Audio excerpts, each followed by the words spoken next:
The cameras caught it in real time.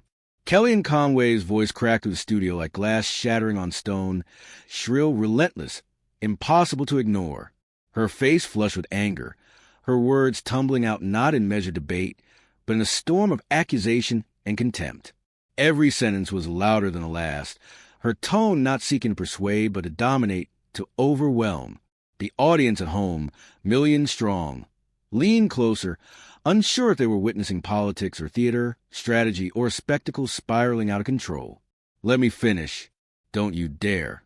Conway's words cut sharp, echoing against the polished set, bouncing off the stunned expressions of the panelists.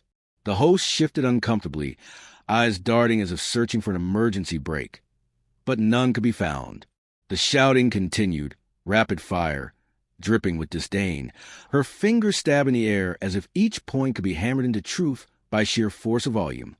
And yet, amid the fury, another figure sat perfectly still. Jasmine Crockett did not flinch. She did not interrupt. She let the storm rage. Her hands rested calmly, her eyes fixed on Conway with steady patience that only deepened the contrast. The louder Conway grew, the more striking Crockett's composure became.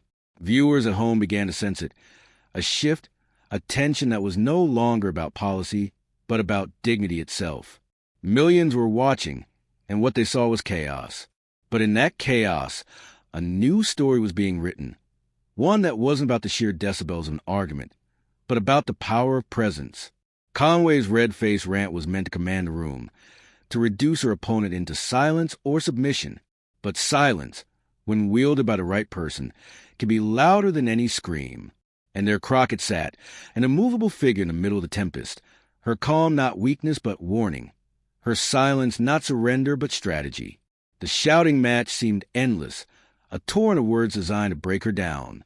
But Crockett's unshaken posture told another tale, that something was building, something waiting, something about to erupt in a way no one in that studio or the millions at home could have imagined. What happened next would leave the entire country talking. The debate was billed as another fiery night of political commentary. But beneath the bright studio lights and the polished table, it became something much bigger. The topic was American values, democracy, and the question of accountability in an era where truth itself seemed under siege. The stakes were not abstract. They were personal for every family watching from their living room, every immigrant still holding on to faith in the American promise, every voter weary of chaos but unwilling to give up on democracy. The country was searching for an answer, and instead, it was being served a spectacle. Kellyanne Conway understood the theater of television better than most. Her strategy was not subtle. It wasn't about nuance or persuasion or even logic. It was about speed, force, and overwhelming noise. She wielded interruption like a sword, raising her voice before her opponent could finish a thought, flooding the space with rapid-fire accusations that left no room for breath. It was a playbook she had run many times before. Dominate the stage, leave the other side gasping for air, and let the headlines the next morning declare her the victor for sheer audacity alone. But this was not just a clash of talking points. This was a clash of styles, and for viewers at home, it was something even deeper, a clash of character. America has always been a nation of contradictions, where the loudest sometimes win, but where dignity, when it surfaces, resonates even louder. People watching did not care about the fine print of legislation in this moment. They cared about who embodied the values they wanted to see reflected in their country. They cared about who they could trust to stand firm when the noise was deafening. Conway doubled down, cutting across questions, sneering at answers before they could be finished, talking over both Crockett and the host. Her voice carried not conviction, but the desperate insistence of someone who believed volume could substitute for truth. For some, it was entertainment. For others, it was exhausting. And yet for everyone, it was impossible to look away. Because in the eye of this storm sat Jasmine Crockett, unmoved, steady, her silence functioning as a mirror. Every time Conway's voice climbed higher, Crockett's calm grew more powerful, more pronounced. Viewers began to feel it.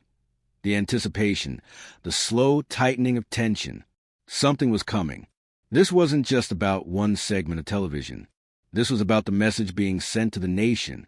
Was America a place where the person who screamed the loudest won the day? Or was it a place where composure, clarity, and dignity could still triumph?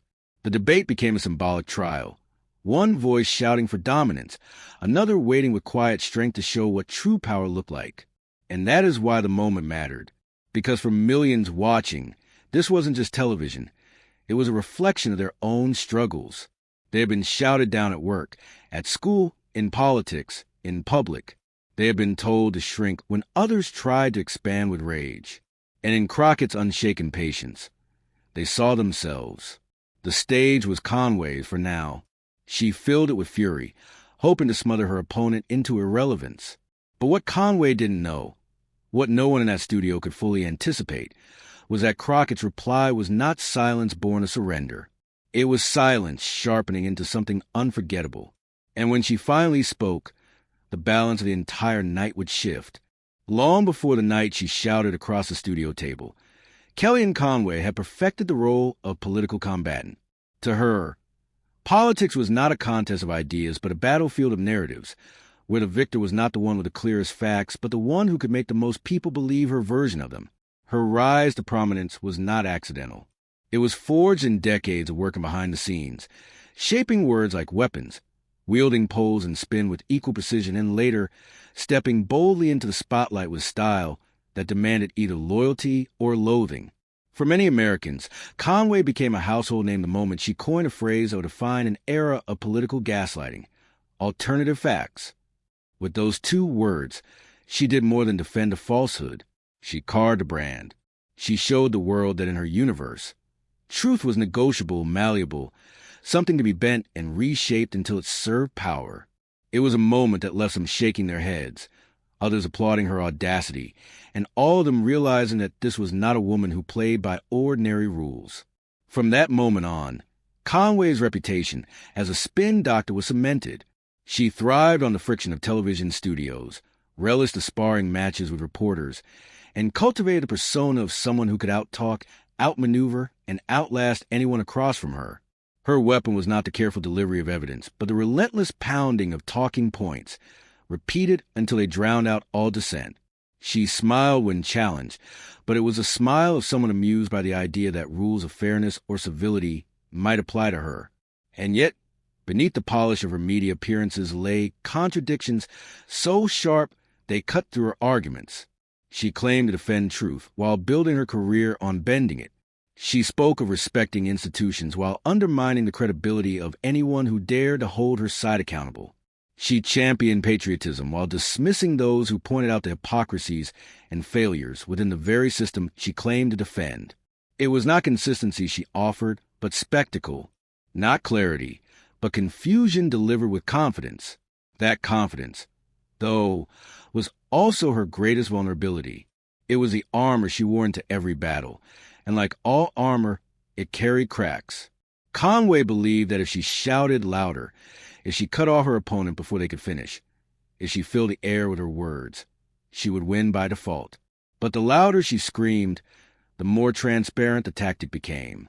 To the untrained eye, it looked like strength. To the millions watching closely, it was beginning to look like desperation. In many ways, Conway was the perfect archetype for the villain in this unfolding drama. She embodied the qualities that frustrated and infuriated so many Americans: the dismissal of inconvenient truths, the belittling of opponents, the constant need to dominate even when the argument was lost. She could be witty, she could be sharp, but more often she leaned on arrogance, as if the very fact that she spoke with such conviction should silence all doubt. But every villain carries the seeds of their own undoing. Conway's was her inability to recognize the power of contrast. For all her mastery of noise, she failed to understand the strength of silence.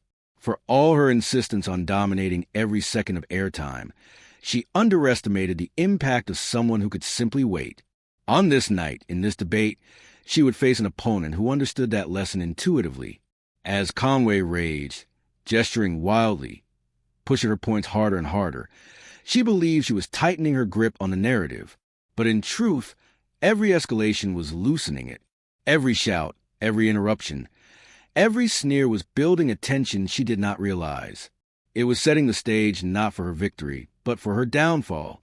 Because when history remembers confrontations like these, it rarely recalls the shouting. It remembers the moment when someone rose above it. And Conway, without even realizing it, was writing the script for her own undoing. She was giving her opponent the perfect backdrop, a storm so wild that when calm finally spoke, it would feel like lightning splitting the sky. The louder she screamed, the closer that moment drew, and the silence across from her, steady, unbroken, was not weakness. It was the sound of a trap quietly snapping shut. Before she ever sat beneath the harsh glow of studio lights, before her name was splashed across trending hashtags, Jasmine Crockett had lived the kind of story that millions of Americans could see themselves in. She was not born into power. She was not raised with a silver spoon. She came from a world where struggle was not an abstract talking point, but an everyday reality. And it was in those early years that she learned the lessons that would one day make her the kind of leader who could sit unshaken as someone screamed in her face. Crockett grew up in a household that knew the weight of hard work and the sting of being underestimated. Her family taught her that dignity is not something handed to you by institutions, but something you carry with you no matter how much the world tries to strip it away. She saw neighbors fight to put food on the table, communities organizing when no one in power seemed to care, and parents teaching their children to walk tall even when society told them to shrink. Those experiences carved into her not just resilience, but fire that would guide every step she took forward. Education became her weapon. She pursued it with the kind of determination that comes when you know the odds are not in your favor. Law school was not simply a career choice. It was a declaration that she would not be silent in a world where silence often meant injustice continued unchecked. She built her reputation as an attorney not by chasing the spotlight, but by fighting cases that gave voice to the voiceless. People who had been shoved to the margins, silenced by systems too loud to hear them. In courtroom after courtroom, she proved that her strength was not in raising her volume, but in raising her standards. When Crockett stepped into public service, she carried that same energy. She was not interested in joining the chorus of political theater. She wanted to bring truth into rooms where it was often twisted, to bring fairness into conversations dominated by those who had never lived the realities they debated. She spoke with conviction because her convictions were not manufactured. They were lived. She fought for equality because she knew what inequality looked like up close. She stood for dignity because she had watched too many people robbed of theirs. And yet, despite her fire, she was not reckless. Crockett's calmness was not the calm of someone afraid to engage. It was the calm of someone who understood the power of timing. She knew that in politics, as in law, the right word at the right moment can echo longer than an hour of shouting. Her composure was not passivity.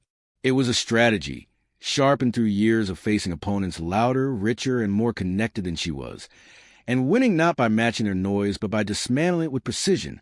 For her supporters, Crockett became more than a politician. She became a mirror. She reflected the struggles of everyday Americans who had been interrupted, ignored, or shouted over. She embodied the quiet strength of communities that kept going, even when they were dismissed by those in power. To watch her was to be reminded that representation matters not just in theory, but in practice. That when someone carries your story into the halls of power, they bring a piece of your dignity with them. This is why her presence on that stage mattered so deeply. She was not just defending herself against Conway's tirade. She was standing in for every viewer who had ever been silenced in a meeting, every immigrant who had been told their voice did not belong, every young person who had been laughed at for daring to dream of equality. Her calmness was not weakness. It was recognition that the louder Conway grew, the more powerful her silence became. And Crockett understood something Conway did not. That patience is not passivity. It is preparation. It is the gathering of strength before the moment you unleash it. Her calm was a weapon, forged in years of struggle, tempered by experiences that had taught her when to hold and when to strike. So when Conway shouted across the table, her voice cracking, her arguments tumbling over themselves in a desperate attempt to overwhelm, Crockett did not react. She did not let the noise dictate her rhythm. She knew that moments like these are not won in the heat of interruption, but in the stillness that follows. She let the storm rage because she had weathered storms before, storms far more personal, far more dangerous, storms that tested her spirit in ways Kellyanne Conway could never understand. And that was the difference. Conway had mastered spin. Crockett had mastered survival. Conway knew how to bend facts. Crockett knew how to bend without breaking. Conway wanted to dominate the stage. Crockett wanted to redefine what power looked like. This was not just another debate. It was a test of character, and Crockett's character had been forged in fire long before she ever stepped into the national spotlight. Every insult Conway hurled, every shout that tried to drown her out, only set the stage a moment when Crockett would finally open her mouth. And when she did, it would not just be Conway who felt the impact. It would be a moment that millions watching would carry with them, a reminder that sometimes the strongest voice is the one that refuses to be shaken. Because Crockett's calm was never silence. It was a sound of history waiting to speak. The air inside the studio was electric, heavy with the kind of tension that makes viewers lean forward on their couches and grip the arms of their chairs. Kellyanne Conway had seized the floor with both hands, wielding her voice like a blunt instrument. Every question, every prompt from the host, became another excuse to unleash a barrage of accusations. She spoke faster, louder, each interruption a strike meant to rattle her opponent. "Excuse me, no, let me correct that right now," she snapped, cutting across both the host and Jasmine Crockett. The words tumbled out so quickly they blurred into a single, relentless wave. Each sentence dripped with contempt, as if the sheer sharpness of her tone could carve her position into the truth. Crockett did not flinch. She sat steady, her posture upright, her eyes locked on Conway. It was not the gaze of someone intimidated, but of someone studying a storm, measuring its strength, waiting for the moment when it would break. Every time Conway cut in, Crockett allowed the interruption to play out. She let Conway hammer her points into the table, one after another, without once losing her composure. Each interruption felt like a hammer pounding on the table. Bang. Another accusation. Bang. Another dismissal. Bang. Another attempt to twist the conversation. And yet, across from her, Crockett remained still. Her silence was not empty. It was gathering force. The silence of thunderheads building on the horizon. The silence before lightning splits the sky. The contrast grew sharper with every passing second. Conway's voice rose. Her gestures widened. Her frustration bled into every word. Viewers could see it in her face. The strain of someone trying to drown out not just another voice, but the possibility of being exposed. Her tactic was clear. Overwhelm Crockett until she cracked, until she raised her own voice, until she abandoned the composure that made her so dangerous. But Crockett would not take the bait. She had faced louder rooms before. She had faced tougher crowds, harsher critics, and storms far stronger than Conway's fury. And so she listened. She waited. She let the rant continue, her eyes steady, her breathing even. Her patience began to glow in stark contrast to the chaos beside her. The host tried to regain control, fumbling with half-hearted interruptions, but Conway barreled through them, unwilling to yield an inch. She thought the night was hers, that by drowning out every challenge she had secured her dominance. But the camera betrayed her. With every shout, the lens cut back to Crockett, calm, poised, dignified, and the audience saw the difference. In living rooms across the country, viewers began to sense what Conway did not. This storm could not last forever. The silence across the table was not weakness, but inevitability. Crockett's stillness was charged, her patience stretching the tension tighter and tighter until the breaking point hovered just above the studio. Conway's voice cracked, her words tripping over each other in the rush to dominate. She leaned forward, stabbing the air with her finger, convinced that aggression alone could win the day. But in doing so, she revealed the desperation behind performance. The louder she grew, the less control she had. The more she tried to bulldoze, the more ground she actually surrendered. And still, Crockett waited. She let the storm reach its peak. She let Conway's voice echo into exhaustion, her rants circling back on themselves, repeating old lines as if volume alone could revive their impact. Crockett knew that sometimes the most powerful move is not to fight noise with noise, but to let the noise collapse under its own weight. The audience could feel it coming. The moment the storm would break, the anticipation was unbearable, the tension strung so tightly it seemed the air itself might snap. And then She spoke. The shouting finally died down, not because Conway wanted it to, but because she had run out of breath. For the first time all night, the studio fell into something resembling silence. The cameras lingered on her face, flushed, jaw tight, eyes burning, as if to capture the raw chaos of her tirade. And then they shifted to Jasmine Crockett, who had barely moved at all. She adjusted her posture, slow and deliberate, as though she had been waiting not just for Conway to finish, but for the precise moment when calm would cut sharper than any scream. She raised her chin ever so slightly, her eyes steady, her hands still folded neatly on the table. The contrast was unbearable. On one side, a storm still flickering with leftover thunder. On the other, a calm so controlled it felt like the edge of a blade.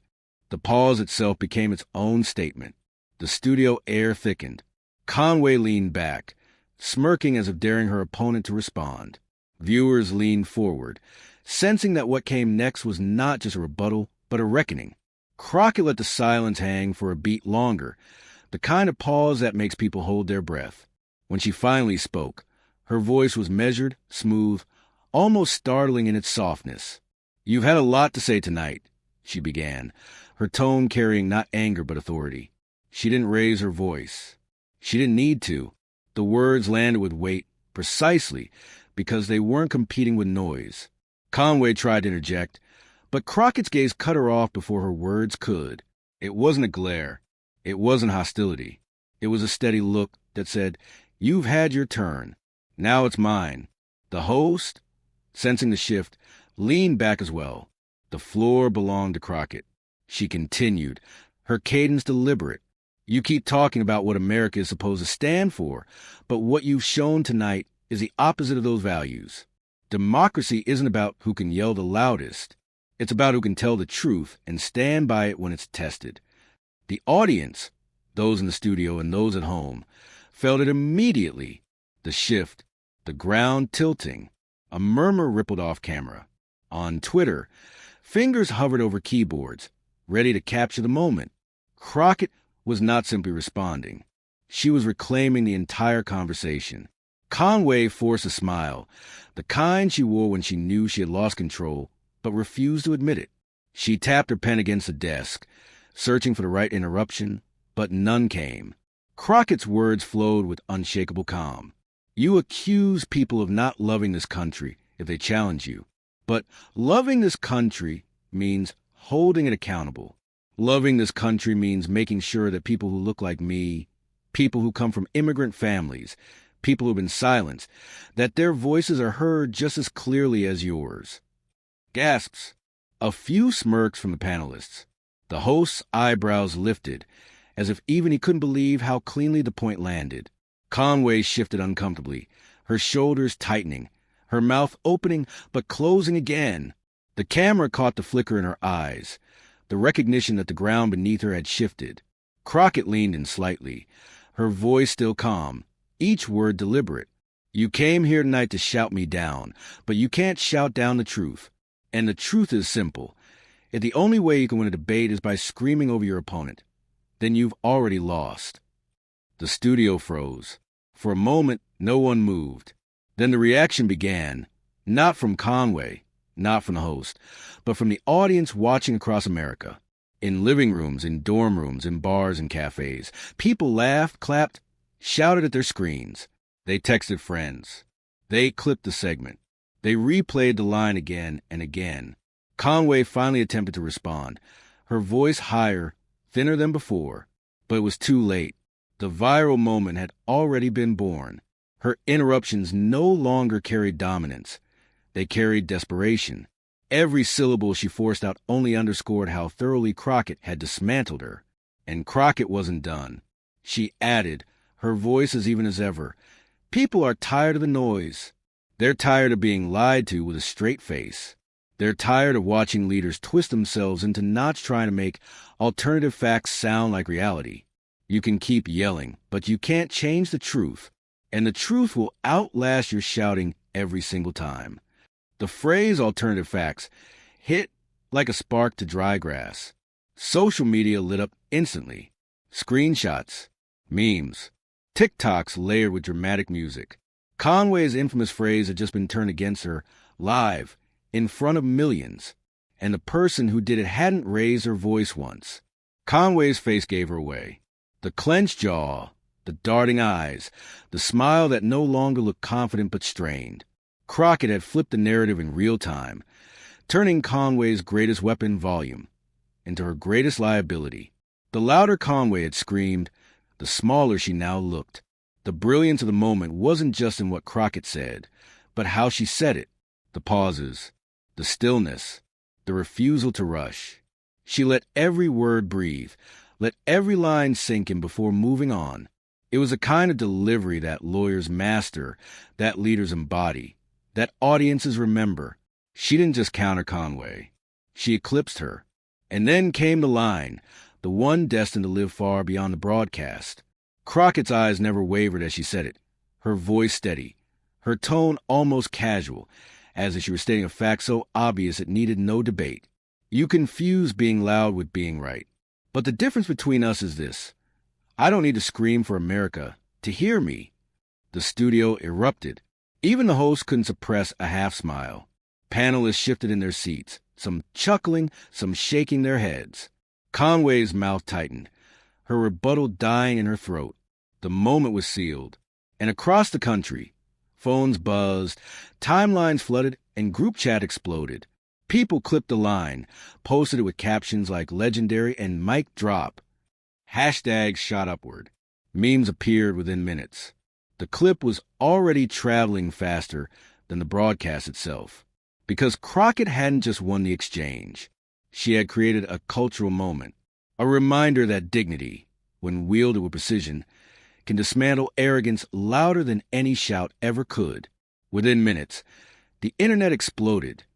The silence after Crockett's final words barely lasted a heartbeat before the digital world erupted. In living rooms and offices across the country, people weren't just watching. They were reaching for their phones, clipping the footage, typing captions, unleashing hashtags that within minutes began to take over the trending bar on Twitter, TikTok, and Instagram. Hashtag CrockettCalm. Hashtag mic drop. Hashtag louder isn't right. Each one blazing like a signal fire. TikToks layered Crockett's line over booming bass drops and cinematic slow-motion edits. Twitter timelines overflowed with gifs of Conway's stunned expression, side by side with Crockett's steady gaze. Memes flourished in seconds. Conway caricatured as a cartoon storm cloud shouting into the void, Crockett rendered as an unbothered Statue of Liberty, glowing against the noise. The clip didn't just travel, it dominated. Millions of views stacked up before the broadcast had even ended. TikTok's algorithm locked onto the soundbite, feeding it into every feed. Twitter Spaces filled with late-night debates. Instagram Reels turned the exchange into inspiration edits, complete with captions like, "Stay calm, stay sharp." When the room, celebrities weighed in almost immediately. A-list actors tweeted laughing emojis alongside Crockett's line. Singers reposted the clip with commentary like, "This wasn't just a clapback, it was a masterclass." Activists called it a perfect encapsulation of grace under fire. Even late-night hosts couldn't resist. Jokes were already being drafted about Conway's meltdown versus Crockett's poise. The cultural tide moved fast. Conway's performance was branded not as fierce, but flustered, a meltdown dressed as debate. Side-by-side videos went viral. Her shouting replayed against Crockett's calm response, cut to dramatic music like a boxing highlight reel. Commentators compared it to watching a heavyweight throw wild punches while the challenger delivered one precise knockout strike. Crockett, on the other hand, was celebrated as iconic. Articles popped up within hours. The night Jasmine Crockett redefined political debate. How calm became the new clapback. Opinion pieces framed her as a voice for a new generation of politics, grounded, sharp, unshaken by chaos. Young viewers in particular latched onto the moment as a form of representation. A black woman standing her ground on national television, refusing to be rattled, dismantling arrogance without raising her voice. The ripple effect wasn't confined to social media. Cable news shows replayed the clip, looping Crockett's line while analysts dissected the symbolism. Was this the turning point where loudness lost its grip on politics? Was America finally hungering for leaders who embodied composure instead of chaos? What made the moment cinematic wasn't just exchange itself. It was how quickly it transformed into a cultural touchstone. A single clash on a brightly lit stage was suddenly echoing in classrooms, workplaces, dinner tables. Parents showed their kids, "See, that's how you stand your ground." Teachers played it in civics classes. Workers swapped the clip on break, laughing at Conway's collapse, admiring Crockett's calm. And Conway? She became the butt of the joke. The memes painted her as a desperate caricature, a relic of a political era addicted to noise. Her defenders tried to spin it, claiming passion and strength. But the internet had already made up its mind. The louder she had screamed, the smaller she looked in retrospect. Crockett's calm had not just won the night. It had redefined the fight. Her composure became a weapon sharper than outrage.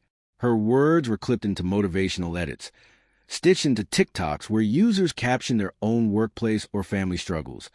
When the boss yells but you know the truth, it became both a political moment and a personal mantra. By the next morning, hashtags tied to the exchange had generated millions of posts. The clip had been viewed over 30 million times across platforms. Journalists declared it one of the most viral political moments of the year. And through it all, Crockett stayed consistent, unshaken, steady, allowing the world to amplify the words she had spoken with calm precision. It was the paradox that made the moment unforgettable. Conway had tried to dominate through volume, through sheer noise. But Crockett proved that true power doesn't scream. It waits. It listens. And then at the perfect moment it speaks, and the world can't stop replaying it. What started as just another televised shouting match had become something bigger, a story about dignity, identity, and the shifting values of American politics. A single calm reply had unleashed shockwaves, turning one night's clash into a national cultural moment. And it wasn't just a viral clip. It was a reminder that in a country often overwhelmed by noise, sometimes the quietest voice leaves the loudest echo in the hours and days that followed. As the clip continued to surge across every corner of the internet, a deeper truth began to settle in. This wasn't just about one debate or even one clash between two public figures. It had become something far larger, a parable about power, dignity, and the kind of leadership America needs in a time when shouting often drowns out reason. Crockett's calm response was no longer being replayed just for entertainment value. It was being quoted in sermons, discussed in classrooms, cited in op-eds. The line that silenced Conway had begun to echo as a universal truth. It is not the loudest voice that wins. It is the voice that carries truth. That message resonated because it cut against the grain of the times. For years, politics had seemed like a contest of decibels. Who could yell the hardest, interrupt the most, dominate the room by sheer force. But Crockett had shown something different. That calm composure in the face of chaos is not weakness, but strength in its purest form. Her quiet steadiness did what shouting never could. It pierced through the noise and left a mark no one could deny. Viewers saw in her not just a politician, but a mirror of their own struggles. Anyone who had ever been talked over, dismissed, or belittled could recognize themselves in that moment. Anyone who had ever sat across from a boss, a colleague, a family member who mistook volume for authority felt the validation of watching Crockett's calm dismantle Conway's chaos. It wasn't just a clapback. It was a vindication. And in that vindication, people found inspiration. Crockett's example reminded the country that fairness and justice don't require theatrics. They require courage. That truth does not need to scream to be heard. It only needs to stand firm. And that dignity, when held on to in the face of intimidation, is not just powerful, it is unshakable. At its heart, this moment was deeply American. It spoke to the values etched into the national story. Fairness, justice, courage in the face of intimidation. The founders spoke of reason over tyranny. Civil rights leaders preached nonviolence over violence, dignity over degradation. Crockett's reply, in its own small but potent way, carried that same spirit forward into the modern arena. Her restraint became revolutionary. By refusing to play Conway's game of volume and fury, she reframed the battlefield. She reminded millions watching that character, not chaos, is what endures. In a time when arrogance often masquerades as strength, She revealed that true strength is measured not by how much noise one can make, but by how much truth one can hold. And so, the viral clip lived on not as a trivial internet moment, but as a lasting example. People replayed it not just for the drama, but for the lesson. That calmness in the storm can carry more force than the storm itself. It was a lesson both timely and timeless. By the end of that week, one thing had become clear. This was no longer just about Conway's meltdown. It was about a new standard, a vision of politics where dignity outshines arrogance, where truth outlasts spin, and where the American people can see themselves not in the shouting, but in the courage of standing calm when the world demands chaos. Crockett had given America more than a viral moment. She had given it a reminder that even in the loudest times, the voice of truth will always be the one that carries furthest.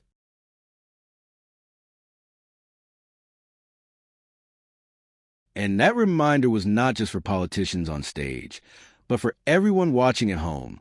Because in every workplace, every classroom, every family table, there will always be those who try to rule with noise. And in those moments, Crockett's calm stands as proof. You don't have to match the chaos. You just have to outlast it. The stage was quiet again, but the lesson remained, etched in memory, carried in headlines, replayed in hearts. And as the cameras faded and the world moved forward, one truth lingered, brighter than ever. Dignity will always outlive the noise. What Jasmine Crockett delivered on that stage was more than a sharp retort. It was more than a viral highlight or a fleeting internet sensation. It was, in every sense, a cultural reset. At a time when shouting seemed to dominate every corner of public life, she reminded America that the strongest force in any room is not noise, but clarity. Not fury, but truth. Not chaos, but dignity. That's why this moment continues to resonate. It wasn't just a win in a televised debate. It was a win for everyone who has ever felt silenced, overshadowed, or underestimated.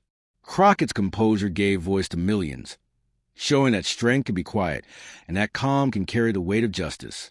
And now, the story doesn't end here. It lives on through you. If this moment struck a chord, if it made you feel seen, validated, or inspired, then add your voice to the ripple effect. Share this story. Spread the clip. Join the conversation in the comments below. Because every share, every conversation, every reaction is part of building a culture that values dignity over arrogance, substance over spin. In a world that rewards noise, Jasmine Crockett proved that calm can still go viral, that truth can still rise above the shouting, and that one steady voice can shift the national conversation. The cameras may have cut away, the debate may have ended, but the lesson is just beginning. The stage is yours now. What do you think this moment means for America? For you? For the way we choose to fight for what's right? Speak your truth. Carry it forward. And let's remind the world, together, that dignity always wins.